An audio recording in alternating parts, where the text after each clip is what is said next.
Hello, my name is Michelle Dias. I'm a public health specialist who leads on healthy living pharmacy in a number of areas across the Midlands.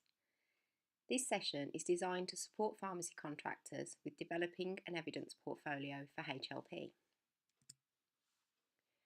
Healthy Living Pharmacy has been around since 2009 and is demonstrating to the public and to commissioners that pharmacy is a place to go to before you are ill, where it will support individuals to adopt healthier lifestyles or make a lifestyle change, that can offer high quality health services, and that has a willing, enthused and skilled workforce. There have been a number of recent publications by Public Health England, the Local Government Association, the RPS and the NHS that all mention HLP. And in July 2016, Public Health England released their quality criteria, ensuring that all pharmacies accredited with HLP status go through the same assessment of compliance. HLP is also now part of the new quality payments and is worth 20 points once you are accredited. Please note you will need to meet all the criteria and be accredited prior to November the 24th. Don't leave it too late. And why are we doing this? The NHS is under increased cost pressure due to illness caused by or made worse by unhealthy lifestyles. A total of 14 billion of NHS money is spent every year on health problems caused by smoking, alcohol, weight and inactivity. And we are starting to demonstrate that pharmacy can support some of this by offering information, advice and signposting, and by providing commissioned public health services to individuals in their community. I'm now going to spend some time going into detail about the elements of the quality criteria and what you need to do to keep as evidence to support your declaration, including training and guidance around health promotion zones. As a Healthy Living Pharmacy, you should be providing advanced services, including providing the flu vaccination service or signposting into another service for flu vaccinations. You should also have a fit-for-purpose consultation room. I will also give you some tips of where you can find information on public health needs and how you can evidence your team leadership qualities, communication and engagement activities, and how to collect some data. Each HLP will have at least one full-time health champion who has passed the Royal Society for Public Health Level 2 Understanding Health Improvement training. Health champions are a key part of the HLP team, as will develop a signposting portfolio and with other members of the team provide information and encourage patients to adopt healthier lifestyles. HLP leaders are normally the pharmacist or pharmacy manager, but can be another member of staff who has responsibility for leading and supporting the HLP initiative. They would develop an action plan and inspire other members of the team. Okay, I'm now going to spend a little bit of time giving some guidance to developing a good health promotion zone. The idea of a health promotion zone is to promote one health message in a way that is engaging and informative to people walking into your pharmacy. You shouldn't be promoting products on your health promotion zone, but it's quite acceptable to promote your services. For example, the current Public Health England Stay Well This Winter campaign is an ideal campaign to promote flu vaccinations. Health promotion zones are also a really good way to initiate conversation with patients around more sensitive subjects such as weight, alcohol and sexual health. I'm now going to show you a few examples of health promotion zones and the range of campaigns that they have supported.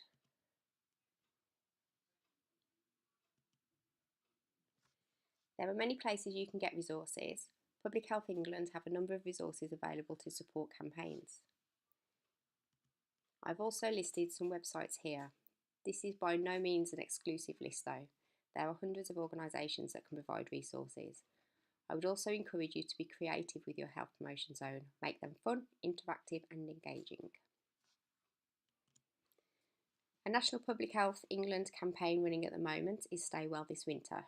Resources should have been delivered to your pharmacy by now, but if not, you can still order direct from the Public Health England resource campaigns page.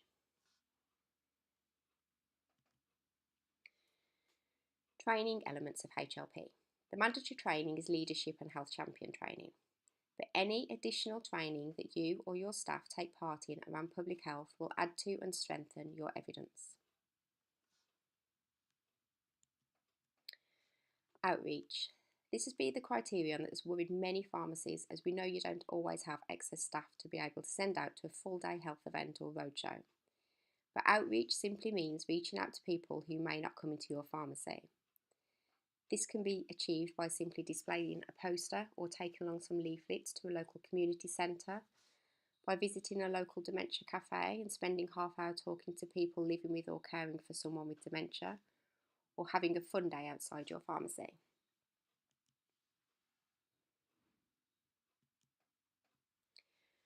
The work that you are starting to do now as part of HLP needs to be captured. I recommend you have a box or a folder clearly labelled where you can store this evidence and continue to capture evidence. Your portfolio should continue to grow. PSNC have produced a range of resources that support HLP, including an action plan template.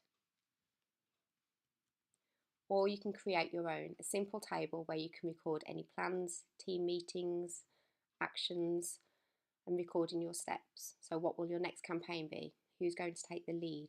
What outreach activities can you do? How can you promote a particular health message? Record all these in your action plan. Knowing what the local health priorities are is key in supporting some of the campaigns and messages. Public Health England produce a range of statistical information for local authorities across the country. A really useful and simple guide is the Public Health Profile, which is produced each year for each area. Health profiles give you a snapshot of the health of that population. It details the demographics, deprivation and mortality of each area in just 4 pages. The final page lists a range of indicators and compares your area with the England average using traffic light colours. So you can see very easily where the main priorities lie. And as pharmacy professionals, we can have an impact on many of these issues. Another useful web page is Healthier Lives, where you can choose to look at premature mortality, suicide, diabetes, blood pressure, health checks, or drugs and alcohol. If you hover over the map of the area you want details of, the site will show the ranking of that area. There are 150 local authorities across England, and this site ranks from best to worst. Clicking on the local authority details will show more statistics. This shows premature mortality outcomes, again, ranking each cause. Other places to get local health statistics are from your local authority's JSNA or PNA. These are often weighty documents, however, so you may want to read through and just print out pages that are relevant to your pharmacy. And finally, a new site is being developed by Public Health England that will provide data for each town, for example, smaller area level data. So now you're aware of the local health needs, you should ensure all staff are familiar with services that they can signpost patients into. Google search if you're not already aware of services and make a note of web addresses. You should also contact service providers to find out more and to start building relationships.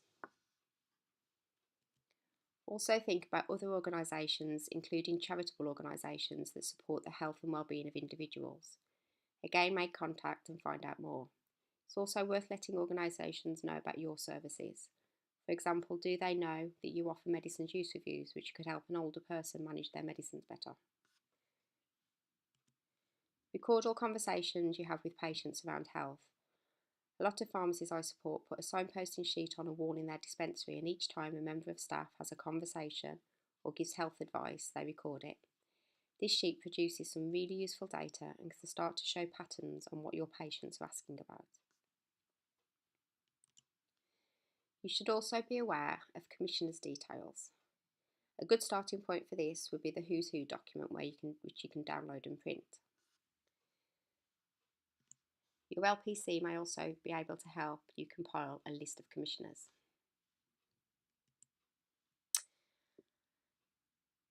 So, now you're ready to be accredited. You can either be accredited locally if you have a HLP lead, or by self-declaring through RSPH. If you're wanting to be accredited, ready to claim your quality payments, don't leave it too late. You're now a Healthy Living Pharmacy. Congratulations! This is the beginning of your journey and ours to prove to commissioners and the public that pharmacy does and can offer so much more to support the health and well-being of the public and reduce pressures on other services. Now go and celebrate. For more information, please contact me. Thank you for listening and good luck.